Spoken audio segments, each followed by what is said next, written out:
Kaka nzeto matelaki yango nde okokitela okosotete nga motema pasie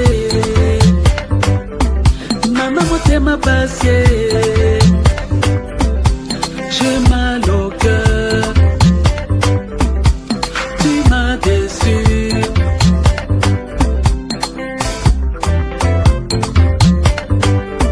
nga motema pasie motema pasi mama j'ai mal au cœur tu m'as déçu empukwe oli ofula boye nzamba pesa sata bokonzi alakisa ye paradis satana buki na ye mibekwa oyi koto sa nzambe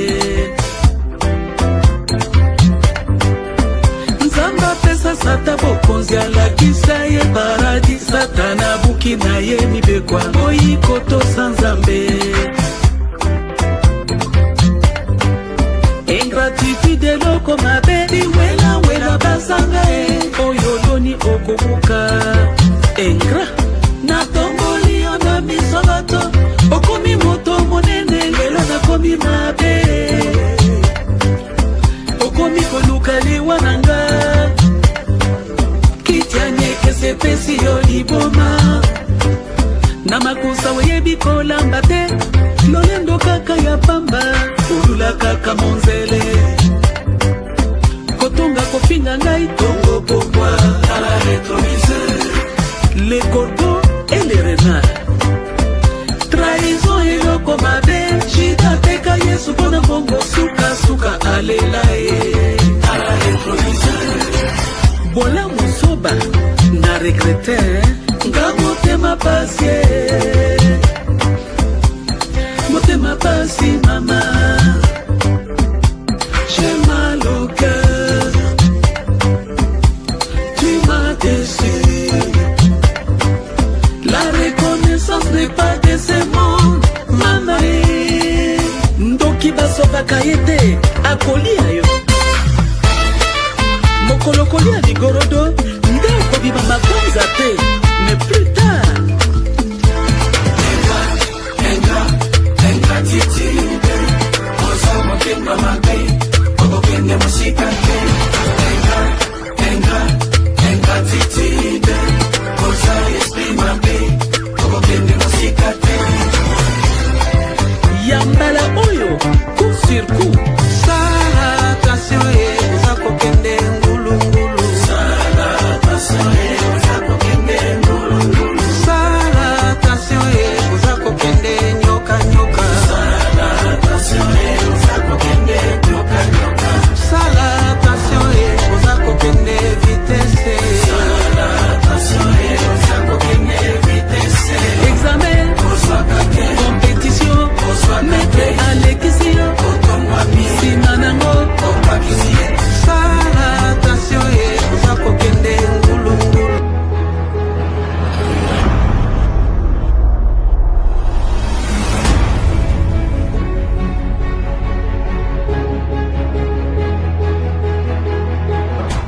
Bonjour, mbote, chers amis, mbote bandeko, jambo yeno banduku yangu, mbote na beno, bampangi amunu, mieux yenu bana betu, où que vous soyez, mes chers compatriotes, je suis très heureux de vous retrouver. Je vous retrouve pour une nouvelle vidéo. C'est le week-end, nous prenons le temps de recenser toute l'actualité de la semaine, ici à nos bureaux des noms à la balkanisation pour le débrief, répondre à certaines de vos questions. Parce que sur notre standard, le numéro est affiché, vous êtes de plus en plus nombreux à nous contacter, à nous écrire, à nous poser des questions, à nous critiquer positivement ou négativement. Mais de plus en plus, nous recevons des messages de ceux qui nous encouragent, qui apprécient ce que nous faisons. Pour nous, c'est déjà motif de satisfaction, mais surtout, c'est une responsabilité que vous nous confiez. Si vous n'êtes pas encore abonné, allez-y, s'il vous plaît. S'il vous plaît, sur ma page Facebook, Jean-Pierre Kayembe officiel. Abonnez-vous pour ne plus rien manquer des actualités du Congo et d'Afrique. Parce qu'ici, nous ne parlons pas que du Congo, nous parlons de l'Afrique. Nous sommes des nationalistes, nous sommes des panafricanistes. Et si vous n'êtes pas encore abonné sur notre chaîne YouTube, non à la balkanisation, je vous prie d'y aller. Mettez non à la balkanisation TV, parce que cette émission, c'est vrai, elle est diffusée d'abord sur notre chaîne YouTube, sur ma page Facebook, mais aussi beaucoup de chaînes partenaires qui nous relaient. Abonnez-vous à la source pour ne plus rien manquer de tout ce que nous faisons ici. Parce que par jour, nous vous produisons jusqu'à 2-3 réflexions très très utiles pour l'avancement et le développement de notre cher et beau pays. Avant d'entrer dans le vif de ce que j'ai prévu, de quelques réponses que j'ai à apporter, évidemment aux questions que vous nous posez de temps en temps, je voudrais vous réitérer mes vœux de paix, mes vœux de succès, mes vœux de santé, des vœux de santé surtout en cette période où mokilia koningana na bokono oyo tobengi Covid-19 na komi koyoka kuna na ba Italie troisième vague bandi ticket nzambe abatele bao ya ngai bao ya biso ceux qui nous suivent, tous ceux qui croient en nous, même ceux qui ne croient pas en nous, mais que le Seigneur vous protège et qu'il vous épargne de cette troisième vague, comme il vous a épargné des 2 précédentes. Mais il n'y a pas que le ou la Covid qui tue, parce que j'ai toujours un problème d'article autour de cette pandémie. D'ailleurs, j'ai lu une enquête en France où on démontrait que ceux qui sont morts de Covid, de toutes les façons, ils allaient mourir d'autre chose. C'est vrai, la mort nous attend tous, parce que de nous tous, personne n'est immortel. Nous irons tous un jour, mais pour l'instant, nous sommes encore utiles à la société. Et donc, il faudrait que le Seigneur nous épargne d'autres maladies. Mais de temps en temps, quand vous le pouvez, faites-vous checker parce que c'est très important. En ce moment où je vous parle, une des résidences de M. Kalev venait d'être perquisitionnée par jusqu'à 20 personnes, selon les infos que j'ai pu avoir. Qu'est-ce qui s'est passé là-bas? Qu'est-ce qui a été emporté? Quelle est la prochaine étape? Je vais vous l'expliquer. Les gens de Katumbi n'ont pas toujours envoyé leur liste. Chez Samalou Kondé, ils posent des conditions. Je vous expliquerai quelles sont ces conditions, pourquoi la formation du gouvernement prend du temps. Je vous préviens que nous n'aurons pas le gouvernement avant la fin de ce mois. Donc, il faut attendre le gouvernement à partir du mois prochain. Je vais vous dire pourquoi ça traîne. Et je reviendrai aussi sur la feuille de route de l'Église catholique. Pour les élections, ça s'étend jusqu'en février 2024. Qu'est-ce que l'Église concocte encore pour nous? Contre qui? En faveur de qui? J'en parlerai aussi. Mais un bon panafricaniste, je voudrais commencer cette émission par, encore une fois, partager la douleur des amis, des frères ivoiriens qui ont perdu Ambak. Ahmed Bakayoko, c'était un grand frère de beaucoup d'entre nous. Un grand frère pour beaucoup d'entre nous. C'était un père. C'était quelqu'un qui était très amusant. Du moins pour ceux qui ont eu la chance de les rencontrer. Nous l'avons enterré. Et toute sa famille est encore consternée. À 56 ans, cet opérateur culturel très important dans son pays, mais cet ami des artistes congolais. Parce qu'il faut dire qu'Ahmed a aidé beaucoup de nos artistes, de la génération Wenge jusqu'à Kofi, Fali, Poupa. D'ailleurs, ils étaient là, à Abidjan, pour les derniers hommages. Ici, on voudrait que son âme repose dans la paix du Christ. Aussi, c'est toute l'Afrique qui est touchée par le décès du président John Magufuli de Tanzanie. Un très très grand panafricaniste. Un très très grand défenseur des idéaux prônés en son temps par les pères fondateurs du panafricanisme.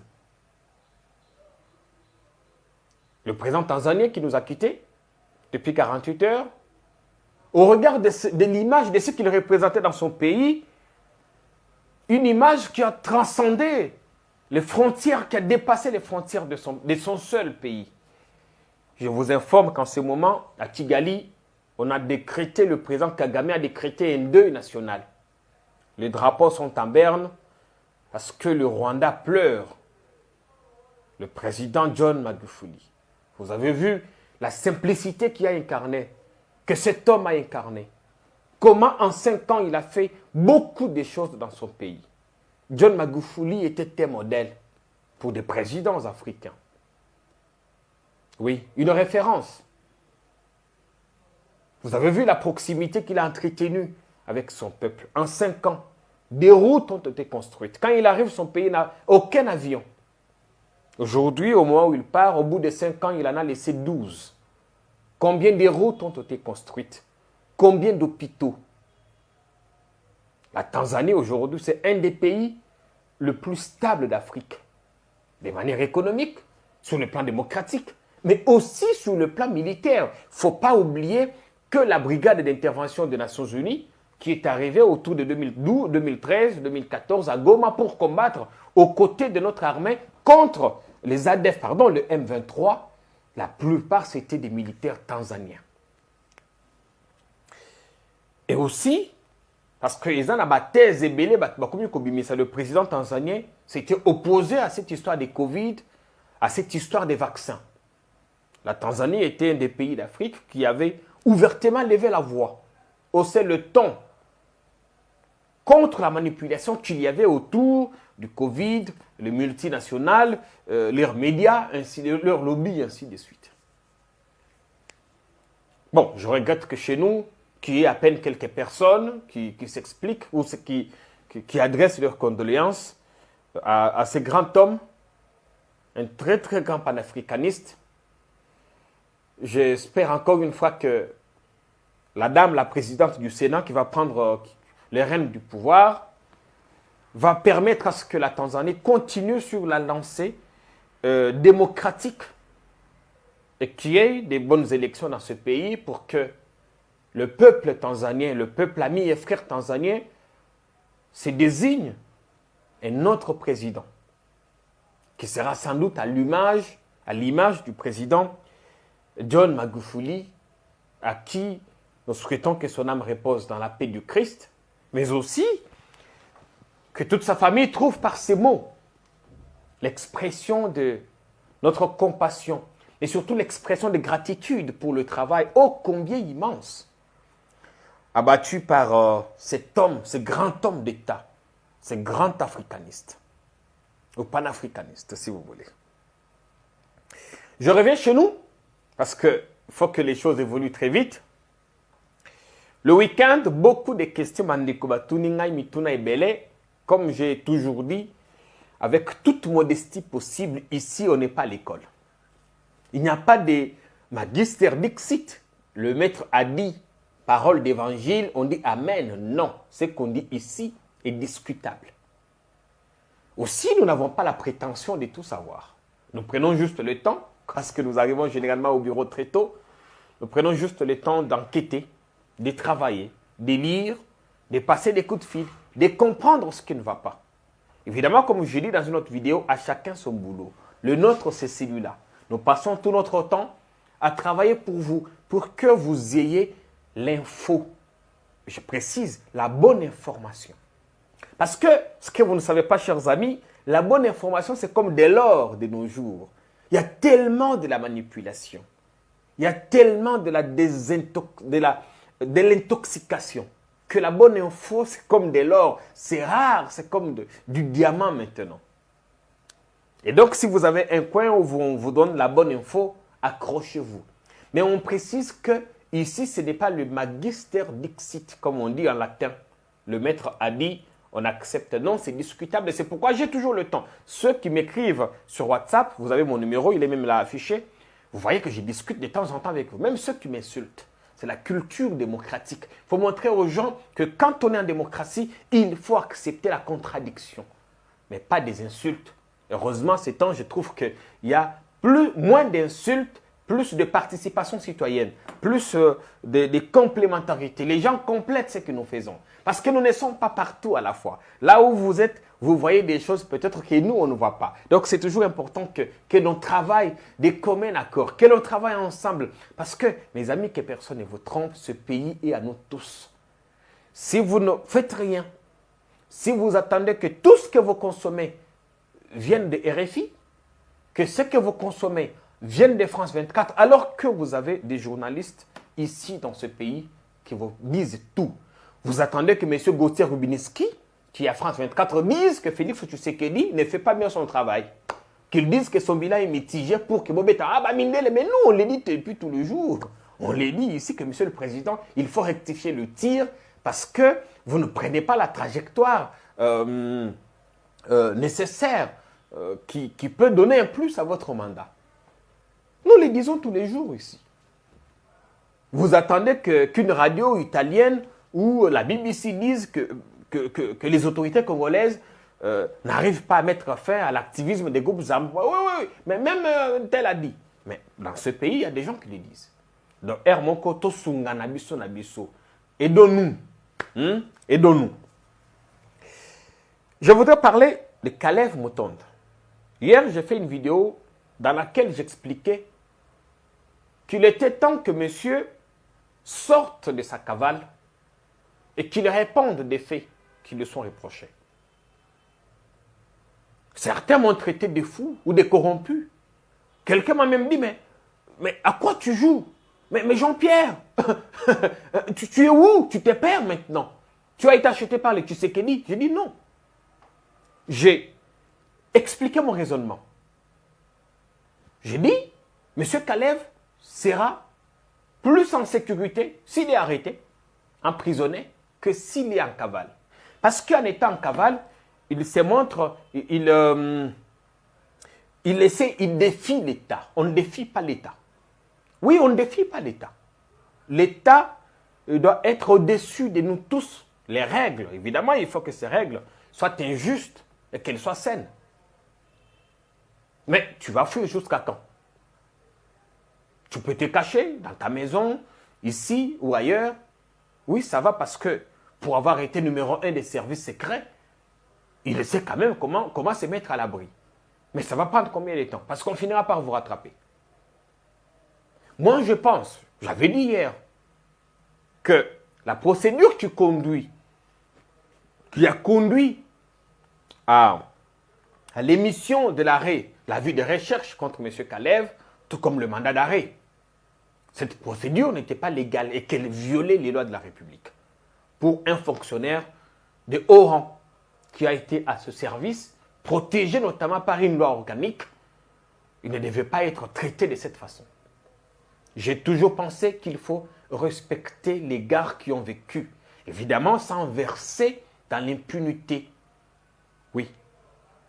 Il faut respecter les gars qui ont vécu, ces autorités. Parce qu'un jour ou l'autre, à un moment de leur vie, ils ont eu à manipuler notre vie. Ils ont eu à manipuler des secrets d'État. Ils ont eu accès à des choses qui, ceux qui s'intéressent, ceux qui qui, peut-être qu'en ce moment, on serait en train de tenir notre discours. Ce matin, M. Kalev ne s'est pas toujours présenté. Un de ses bureaux a été perquisitionné par au moins 20 personnes. Qu'est-ce qu'il cherchait là-bas? Personne ne sait. Ce bureau était... On a trouvé, ceux qui sont allés perquisitionner le bureau, ont trouvé quelques ordinateurs et 2 téléphones portables. Il y avait dans la parcelle 1 ou 2 proches de la famille qui sécurisaient la parcelle. Les ordinateurs, le bureau, les téléphones portables ont été emportés. Selon les informations que nous avons pu avoir, ces biens n'appartiennent pas à M. Kalev, mais appartiennent plutôt à un proche de la famille qui occupe l'annexe derrière le bureau qui a été perquisitionné. Nous avons aussi appris que demain, les mêmes agents pourraient cette fois perquisitionner la résidence principale de M. Kalev.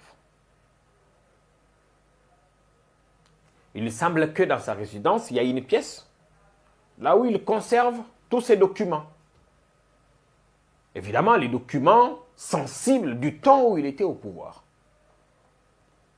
Ça peut être éventuellement des secrets d'État, des dossiers sensibles qui pourraient se retrouver dans la rue. Bon, j'espère vraiment que ceux qui ont perquisitionné ce bureau ont le mandat. Parce que pour perquisitionner la résidence d'un particulier, il faut être détenteur des mandats de la justice. Mais au-delà de tout, je ne sais pas si c'est de cette façon qu'on devrait procéder.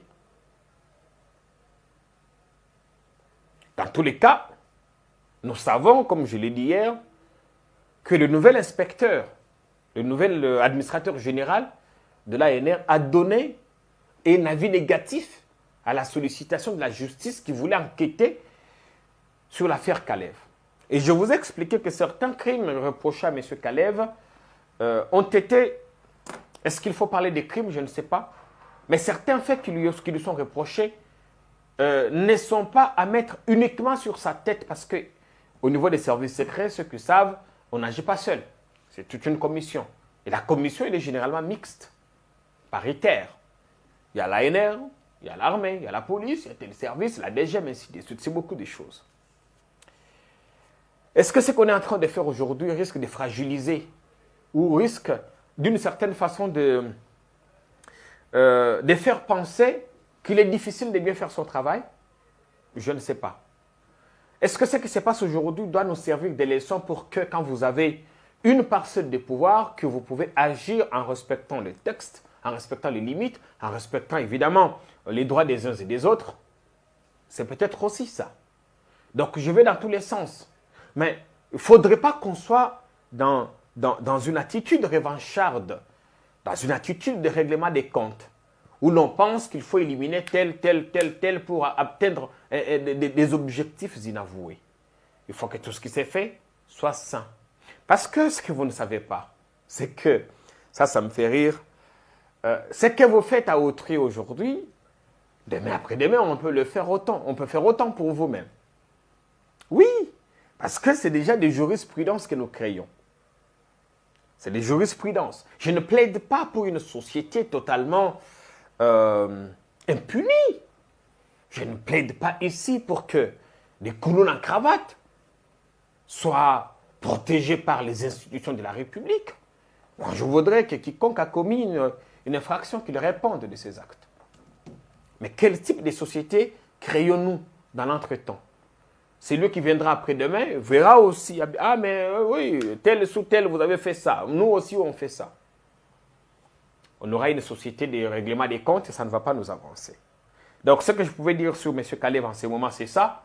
Préparez-vous que demain, dans l'une de ses résidences, il y aura une perquisition et il est prévu qu'un de ses bureaux principaux soit ouvert et que certains documents éventuellement soient emportés.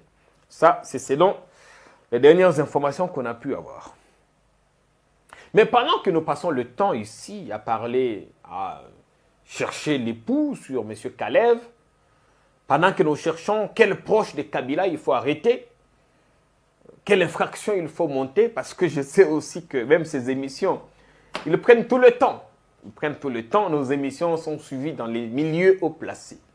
C'est pourquoi nous sommes très souvent responsables dans tout ce que nous disons. Nous savons que nos émissions sont suivies dans des milieux haut placés de la République. Et quelquefois, on vous cherche une infraction. On vous cherche une infraction. Nous espérons que nous tiendrons encore le plus longtemps possible et que même si un jour, on décidait de nous fermer la bouche, qu'après nous, il y aura d'autres Jean-Pierre qui parleront. Parce que ce que je voudrais dire ici, c'est que je ne suis pas contre le président Tshisekedi. Je ne suis pas contre lui. C'est peut-être l'impression que certains pensent. Quelqu'un m'a dit, mais tu es payé pour vilipender le président. Je dis pas du tout. Mais le président lui-même nous a dit qu'il ne veut pas des applaudisseurs. Il a dit ça. Bon, même s'il s'est contredit quelquefois. Parce qu'il avait dit qu'il n'arrêtera personne pour des raisons d'opinion. Mais aujourd'hui, on sait qu'il y a des gens qui sont arrêtés, évidemment, pour des opinions. On sait qu'aujourd'hui, M. Félix Tshisekedi a quelques prisonniers politiques ou personnels qui cropissent à Makala. Qu'est-ce que M. Henri Magie a dit que Fayoulou n'a jamais dit, que d'autres n'ont jamais dit, et pourquoi lui, il doit mériter le sort qui lui est infligé aujourd'hui? Dites-moi. Non, de vous à moi, parlons-en. Voilà. Mais pendant que nous faisons tout ça, il y a plus important. Est-ce que vous savez qu'il y a des gardes de la présidence qui sont censés lutter contre la corruption, qui ont été attrapés, main dans les sacs, la main dans le sac? Kangi Bango, comme on aime du cosmétique, 2 jours après, ils ont été libérés. Ils ont même repris leurs fonctions. Est-ce que vous êtes au courant? Moi, j'ai honnêtement l'impression qu'il y a une justice à double vitesse dans notre pays. Et ça pousse peut-être à certaines langues à aboutir à la conclusion selon laquelle c'est une sorte d'acharnement politico-judiciaire. De l'acharnement. Et pourtant, le président, en venant, il a dit qu'il ne s'acharnerait sur personne. Bon, il avait dit qu'il ne va pas fouiner dans le passé. Moi, je pense que quelquefois, c'est important de fouiner pour comprendre ce qui a été fait, ce qui n'a pas été fait, sanctionner ceux qui le méritent, ceux qui le peuvent. Mais je voudrais, parce que vous savez qu'on a adopté notre budget au Parlement, le budget 2021, vous savez qu'il est de quelques 4 ou 5 milliards. Le président a dit, il a promis un budget de 81 milliards. À la première année, il devrait mobiliser 8 milliards. 10 milliards d'ailleurs. Et puis 15, ensuite 20 jusqu'au-delà. Ça, c'est des débats que les gens ne font pas. On est à combien? À la première année, on a tenté avec 11 milliards, ça n'a pas marché. On est revenu jusqu'à 3 milliards de dollars. Cette année, on est à combien? Et combien est-ce qu'on mobilise? Mais imaginez-vous, le président avait dit en son temps, il s'est fondé sur un rapport qui existait. Non, 15 milliards de dollars se volatiliseraient dans la nature. C'est sur base de ça qu'il a fait son programme. Il a fait le programme sur base d'un rapport qu'il n'avait jamais lu. Non parce qu'un conseiller de Kabila avait dit qu'il y a 15 milliards qui se volatiliseraient. Lui, il s'est mis à faire son rapport, son projet de campagne sur base de ça. Et aujourd'hui, il est incapable de nous trouver ces 15 milliards. Monsieur le Président, 2 ans après, est-ce que vous ne savez toujours pas par où entre ou sort cet argent? On a commencé avec quelques exonérations, ici et là. On est passé par une campagne médiatique, de lynchage médiatique contre certaines sociétés. Et tout d'un coup, normal, la vie a repris. C'est pourquoi je vous disais, dans ce pays, il faut que des gens qui vous amènent des promesses fallacieuses soient sanctionnés par le peuple. Quiconque, je ne parle pas seulement du président Tshisekedi, de quiconque vous amènerait ou nous amènerait des promesses fallacieuses, il faut qu'il soit mis hors d'état de nuire aux urnes, c'est-à-dire il faut carton rouge pour lui. Je suis content que le peuple congolais s'est assagi. Lélo, ils n'ont pas si au sa congolais. Il est difficile au cause congolais, oui, ça y est, on va faire ceci. Non, mais le Congolais commence à te rappeler. J'ai vu une vidéo d'un garde de l'UDPS qui fait beaucoup de bruit. Il a passé tout son temps à insulter les gens. Cette vidéo m'a été envoyée ce matin. Le gars, il s'est plaint, il dit, mais depuis que tu es mais ça là, ils athées. Mais ça là, ils athées. Tolobi, tobundi, makamozo, simbate. Papa tiriki boulangerie, pour na moi, zali pakasi. Fati yo ozumwa baibele. Je n'ai pas compris ce qu'il voulait dire. C'est-à-dire que l'exaspération n'est pas qu'au niveau de la population. Parce que la population, en sanctionnant Chadari, qui était le candidat de la continuité, la population attendait notre souffle. La population attendait eloko asika mon pépé asika. Sur base évidemment des promesses qui ont été faites. Aujourd'hui, il est difficile de parler de Félix Tshisekedi à l'Est. Moi, je viens de là. J'y vais tout le temps. Il y a une déclaration, il y a des évêques protestants. Il y a Nord Kivu, ils ont rappelé président ses promesses non tenues sur la sécurité. Il est difficile aujourd'hui, le nom de Félix Tshisekedi passe très très mal dans une certaine opinion au Kivu. Sans oublier que côté Olungu, Bukavu, tout ça, c'est déjà Caméré, on te parle de Judas, ainsi de suite. Mais la solution à ces problèmes, Monsieur le Président, vous n'avez qu'à pacifier cette région, c'est fini. Vous gagnez l'élection. Si vous voulez être réélu au Kivu, il faut pacifier cette région. Comme disait Daniel Safo, je ne sais pas, je n'ai pas documenté ce qu'il disait. Il dit, quand vous avez pris le pays, nous en étions à 30 ou 50 groupes armés. Aujourd'hui, on est à presque 150. On tue plus qu'on tuait hier. Et il y a surtout aussi ce manque criant de compassion. Donc, vous voyez qu'il y a un problème. Pour revenir au regard de l'UDPS, il disait, ça ne va pas. Donc, comme je disais, l'exaspération qu'il y a dans l'opinion s'exporte y compris au sein du parti présidentiel. Les gens aujourd'hui sont impatients. Parce qu'on leur a fait croire qu'une fois au pouvoir, tout va aller comme par un coup de baguette magique.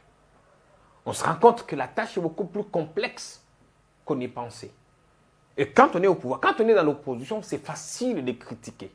C'est facile de faire des promesses. Nous, une fois au pouvoir, nous ferons. Aujourd'hui, vous êtes au pouvoir, qu'est-ce que vous faites déjà? Moi, ce que j'ai dit, c'est une interpellation. Je voudrais que cela touche ceux qui ont le pouvoir. Parce qu'il faut que ça change. Il faut que ça change. J'ai vu des gens dans une complaisance totale dire Félix Tshisekedi, c'est le seul président qui n'a pas une opposition radicale. Ah oui. En fait, ce que les gens ne comprennent pas, c'est que l'opposition de l'époque, on a fait une opposition contre des individus. Un groupe d'individus a monté certaines personnes contre d'autres personnes. Mais attention, n'oubliez pas que la grande opposition, c'est le peuple. Ah oui, oui, oui, oui, oui. La grande opposition, c'est le peuple. Quand le peuple se soulève, plus rien ne lui résiste. Quand le peuple s'est soulevé, Chadari n'a pas été élu. Parce que le peuple aspirait au changement. Et si le changement attendu par le peuple n'est pas au rendez-vous, le peuple risque de se dire, bon, comme les enfants d'Israël, Bozong s'est en Égypte. Ramenez-nous en Égypte, là où nous mangions, là où nous buvions, même si nous étions esclaves. Le peuple risque de dire, mais Bozong s'est à Kabila Wana. À Salabo, mais nous l'aimions comme ça parce qu'il faisait quand même certaines choses. Il ne faudrait pas qu'on nous fasse regretter Mobutu ou Kabila. Malheureusement, on tend à ça. Il ne faudrait pas que, même si Misala est mon ami, parce que Nayoki Kuna Nangama UDPS, mais Misala, ça doit être pour des Congolais. Tous les Congolais, y compris les militants de l'UDPS. Donc, si priorité sera donnée à ceux qui sont dans des partis politiques, que dire de ceux qui n'ont ni papa, ni maman, ni quelqu'un de haut placé? Comment ils vont faire? Comment ils vont s'en sortir? Je plaide ici pour une redistribution équitable des ressources. Parce que c'est notre pays après tout. J'ai expliqué, je ne sais plus c'était où, que c'est nous qui faisons manger ces politiciens. S'ils roulent carrosse, c'est nous. En fait, c'est notre argent. C'est notre argent. En ce moment, on paye la vignette. D'ailleurs, on va commencer le bouclage. Mais les politiciens, eux, ils ne payent pas. Les politiciens, eux, ils ne payent pas. Non, moi, je suis ministre, je suis député. Moi laisser passer à Koleka. À Kofo ta vignette, tu as vu ce que tu as carburant est à l'État. à l'État, à foutaka maïté, à foutaka couranté. Au finish, même le souffle de vie qu'il a, on dirait ça à l'État. Parce que ce qui a béli, à Kepoto, heureusement, Covid est sali que, poto, penza, comme ça, ils vont, ici dans le pays, côté des structures de santé adéquates pour que tous nous ayons accès à des soins de santé de qualité. Donc, ce qui au Bossani m'a 15 milliards de dollars, moi je le rappelle au président. Monsieur le président, il faut dépoussiérer le rapport de Luzo Lobambi. Il faut dépoussiérer ce rapport. IGF, Oyaki Awa, Nabanani, batapage, médiatisation, Nayoki, Oakoyoka na penza les sous-soutés. Bon, votre rôle n'était pas de faire des débats avec des gens qui vous accusaient, c'était de faire votre rapport, le remettre à la justice et au président de la République. Vous arrêtez là, pas de commenter vos rapports, de les discuter en public, ça ne faisait pas très bien. Donc, si vous avez adopté cette méthodologie, moi, je vous encourage. Mais de tous les spectacles que vous avez faits, je vois même attendre à procès qu'on a ma EPST, ma gratuité d'enseignement, je vois des légèretés terribles, des insuffisances sérieuses. La banquette Moussous Bossali. Quittons le cosmétique. Le cosmétique tue. Le spectacle, c'est faire voir. C'est des choses qui ne s'inscrivent pas dans la durée. Soyons simplement professionnels et respectons les textes. Dernier point de mon entretien de ce matin, le gouvernement. Ah oui, le gouvernement. Mes amis, il va falloir encore s'armer de patience parce que nous n'aurons pas ce gouvernement avant la fin de ce mois. On ne l'aura pas. Nous sommes déjà le 19 mars. Rien n'est sûr que d'ici la semaine prochaine, nous aurons le gouvernement. J'avais expliqué que je vous dirai le pourquoi. Jusqu'au moment où je vous parle, il y a des groupes politiques qui ne savent pas quel est leur quota. Conséquence, ces groupes politiques n'ont pas encore envoyé les listes de leurs candidats. Imaginez. Imaginez que jusqu'au moment où je vous parle, il y a des groupes politiques qui n'ont pas encore envoyé les listes de leurs candidats, ensemble de Katumbi. L'UDPS n'a pas encore envoyé les listes de ses candidats, mes amis. Mais le Premier ministre, il fait quoi depuis tout ce temps? Il fait quoi? Ça fait 30 jours, ça fait 33 jours maintenant qu'il est là. Sans doute qu'il a reçu son salaire ce mois. Pour avoir fait quoi déjà? Donc, l'UDPS n'a pas encore remis sa liste. Ensemble de Katumbi n'a pas encore remis sa liste. Le MLC non plus. Donc, aucune liste en ce moment n'est sur la table du Premier ministre en dehors des premières propositions. Le temps n'attend à consultation. Mais ça me fait croire, moi, connaissant notre classe politique, ça me fait croire que nous n'aurons pas ce gouvernement, je vous les conjure, mes chers compatriotes, avant la fin de ce mois. Bon, je comprends que nous n'avons pas la culture de l'urgence. L'urgence qu'il y avait, c'était faire partir Mabunda, faire partir tel. Gouvernement Etikali, expédiant les affaires courantes. Un internaute m'a appelé hier pour échanger avec moi sur un fait. Il me dit, tiens Jean-Pierre, le président Tshisekedi arrive le 24 janvier 2019. Le gouvernement Tchibal expédie les affaires courantes. On lance en grande pompe les travaux des 100 jours. Comme par mauvaise ou heureuse coïncidence, le gouvernement actuel expédie les affaires courantes. Le président a lancé des chantiers sur la ville.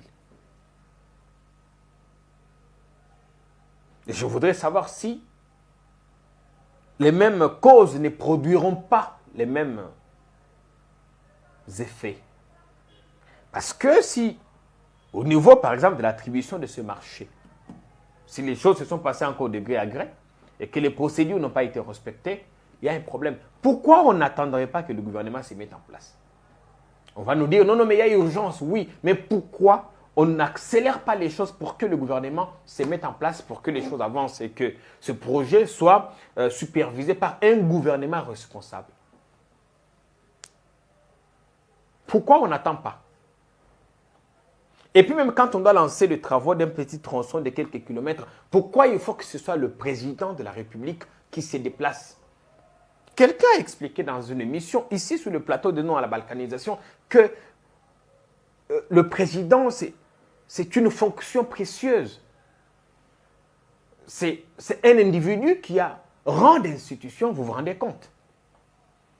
Et qu'on ne peut pas faire déplacer le président, même pour des petites choses. Je crois que pour ces travaux-là, le ministre des Infrastructures, il pouvait bien. Je crois que le gouverneur de Kinshasa, il pouvait bien en ce moment. Bon, le président peut être visible, ça va. Il travaille, on aime ça. Mais il y a plus important que ça. Il y a là où on l'attend le plus. Monsieur le Président, si vous avez oublié, je voudrais vous rappeler qu'on vous attend toujours au Kivu. En octobre passé, vous êtes allé, vous avez dit que vous reviendrez habiter à Goma. Je vous rappelle cette promesse. Si vous l'avez oublié, je voudrais vous rafraîchir votre mémoire. Monsieur le Président, je vous rappelle qu'on vous attend toujours à Béni. Où vous avez dit en 2019, en octobre, que vous allez passer Noël 2019 en paix. Et la paix n'est jamais revenue depuis que vous êtes allé. Si vous avez oublié, je vous l'ai dit. Si vous avez oublié, Monsieur le Président, je vous rappelle que le Kasaï n'a toujours pas d'électricité.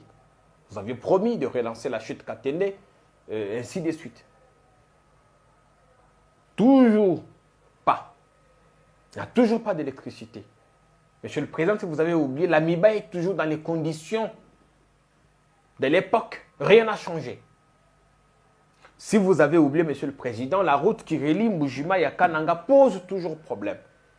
Il y a, je crois, un pont sur la rivière Mwanzangoma qui doit être posé. Ça pose sérieusement problème.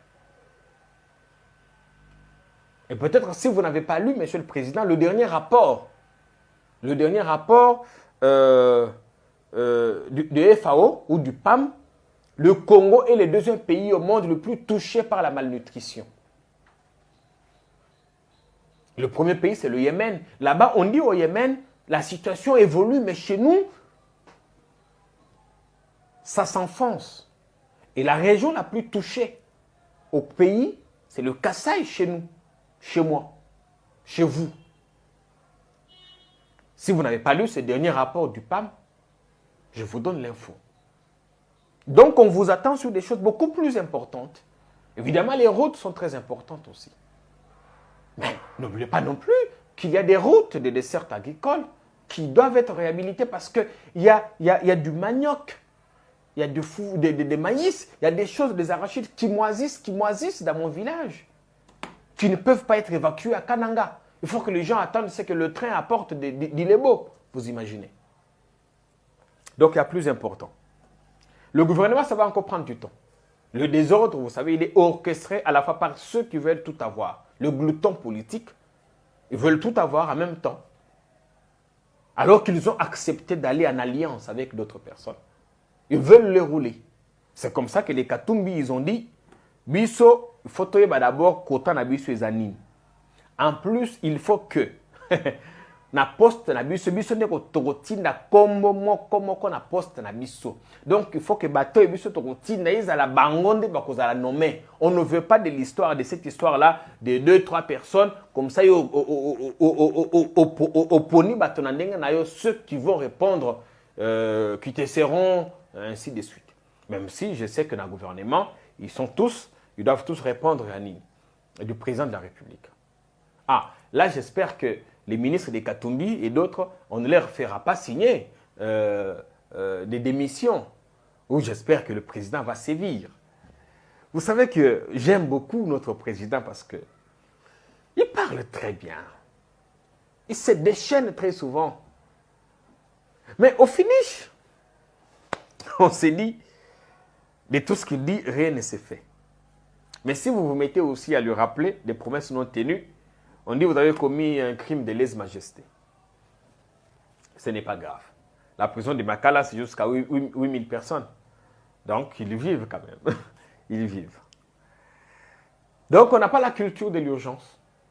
Le gouvernement va prendre tout le temps que ça prendra. Sama disait, hier après sa rencontre avec le président, qu'il ne faut pas, c'est une urgence, mais il ne faut pas confondre urgence et précipitation. Mais monsieur le Premier ministre, qu'est-ce que vous dites?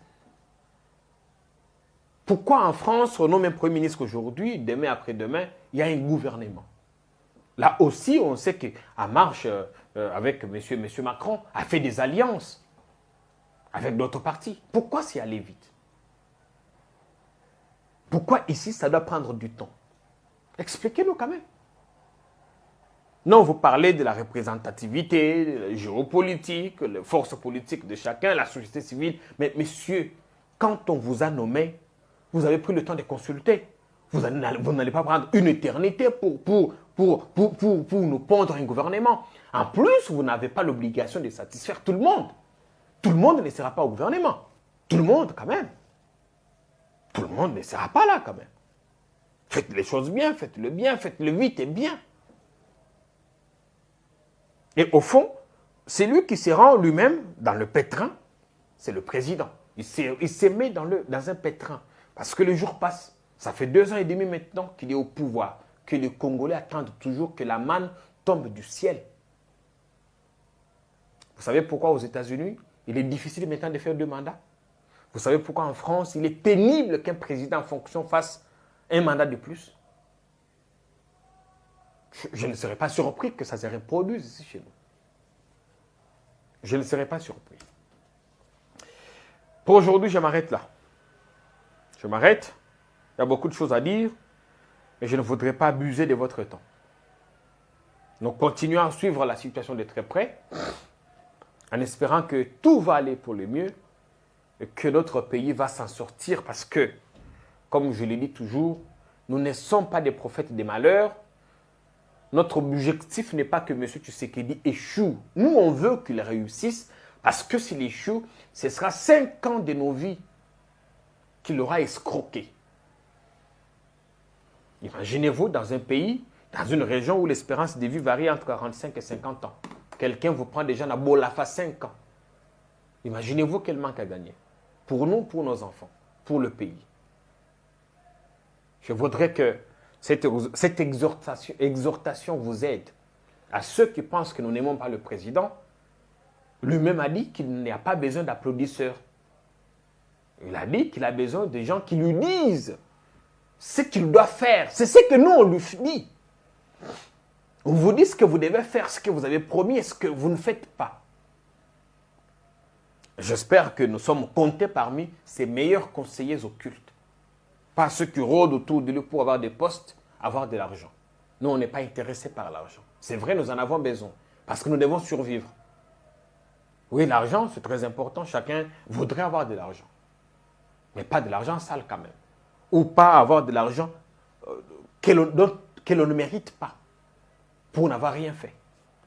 Non, ça je n'aime pas. Que le Seigneur vous garde. Passez un excellent début de week-end. On va être en contact tous les week-ends. S'il y a des productions, nous le ferons. Et nous reprendrons le lundi avec beaucoup plus de vigueur encore. Abonnez-vous massivement.